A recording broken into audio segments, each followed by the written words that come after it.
I just love the idea that Sky News gets their knickers in a knot when it comes to talking about anything they think is controversial.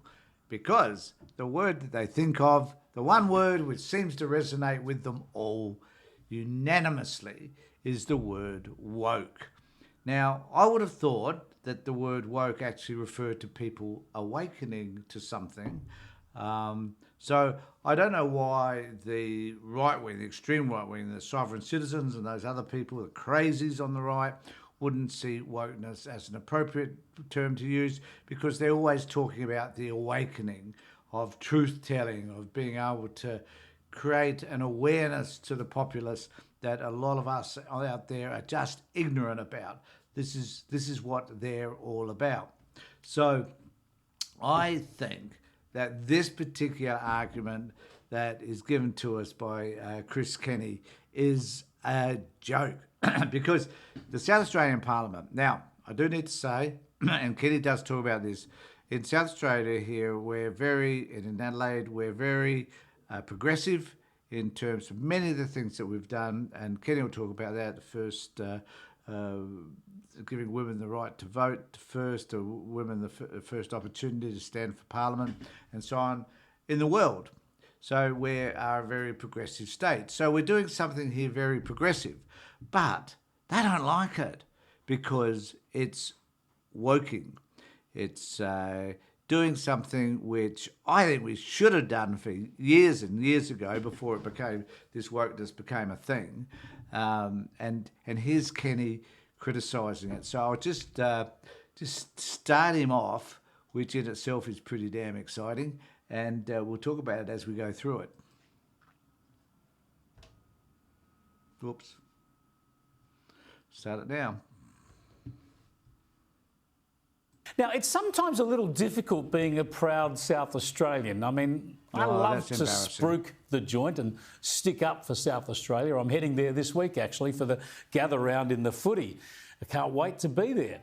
But there's always someone or something making the state of South Australia making it look a little bit silly. South Australia has decided to remove... I do have to say, the thing that I think that looks the silliest is actually Kelly. So you're the idiot, man. So you're the reason why I'm so glad you've left, and don't really need you to come back, whether it's be for footy or whatever. Stay where you are. I think he's a yes person on The Voice, though, but I haven't heard much from him since all his pals are no. People like they're the embarrassment to this state. We've done so many great things over the last century that are to be proud of, and here he is mocking us. It's just disgraceful. Remove all gender-specific terms from state parliament following recommendations to switch language to something that is a bit more gender-neutral.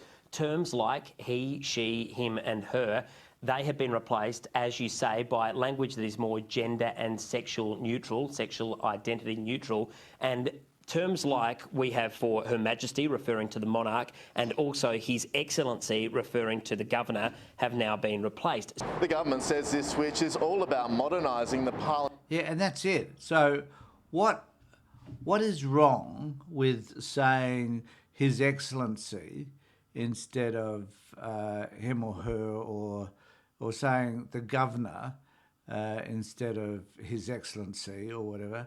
So what's wrong with identifying the position? So the other one is the chair. So instead of being a chairperson or a chairwoman, it is simply when you're speaking to the Speaker of the House, for example, it just becomes the chair.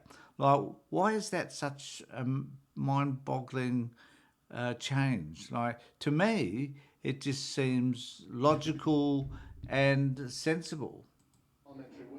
So it's more accessible to more people. Modernising the workplace. Hey, look, South Australia was one of the first places in the world to recognise women need...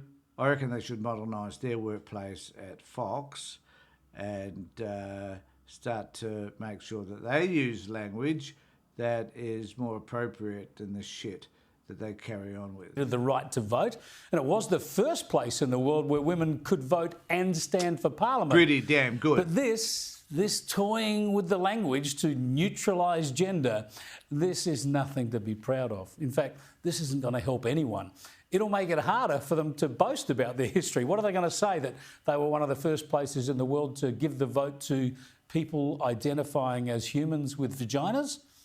Now, this is a Labor government doing this in South Australia, as you'd expect. Well, actually, we gave the Liberal we gave the vote to you, and that is a human identifying as a dick.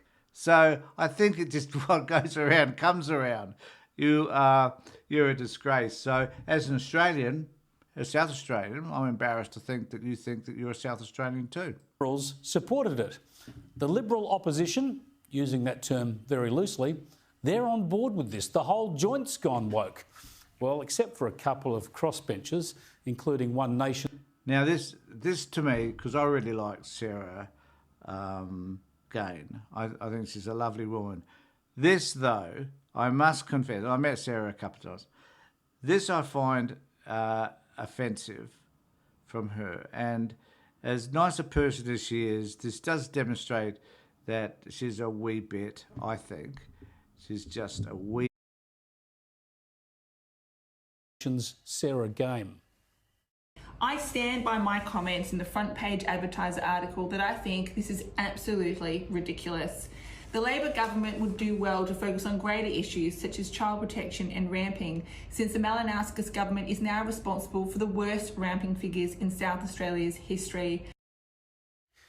Hear, hear. But look out, this sort of stuff will go national. You know the trend with this sort of stuff. And as usual, there are plenty in the media happy to embrace this virtue signalling, what they see as harmless changes. Journalist Emily Ollie, writing in the Adelaide Advertiser, said that referred to a professor proclaiming the benefits of gender-inclusive language way back, she said.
Yeah.